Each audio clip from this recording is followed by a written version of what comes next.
Welcome to the Full Tracy Monday Audio Commentary. This is Owen Tracy recording, and it is 3:15 p.m. and that is Central Time. Today is March 5th. Well, we had quite a bit of action in here today. Bitcoin got up to a new all-time high, didn't like it much up there, and pulled back rather sharply, and then rebounded from the $60,000 level. So looks like we're into another range, and we've seen plenty of examples where $10,000 ranges have been pretty much the most that the prices pulled back over the course of the last year. Then gold prices pushed on to a new all-time high today and also paused a little, but didn't pull back as much as Bitcoin did. Then stock markets generally were in negative territory. Now they took their cue really this morning from China.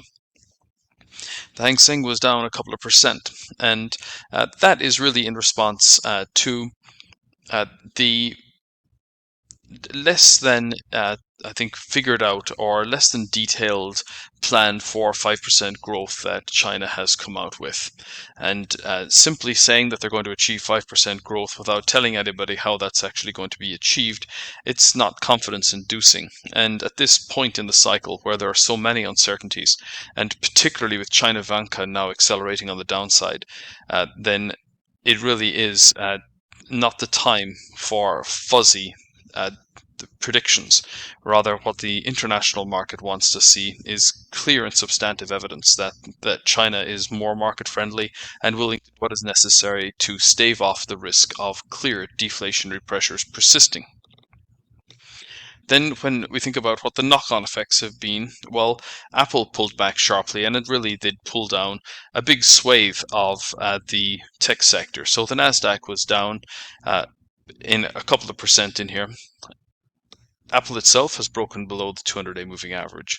But then I think it's also interesting that oil prices were a little bit softer in here today, and that is despite the fact that there was news over the weekend that we've had 3 of the subsea cables going through the Red Sea that have been severed. So that's one of the major thoroughfares for global data, going from Europe through to Asia. And now you have to see some rerouting. So the fact that oil prices were down against that background, the escalation of tensions there, where there are clear efforts underway to disrupt global trade and the global transit of ideas and knowledge and data, that's all representative of higher geopolitical tensions. So we're certainly looking at an interesting environment, and there are plenty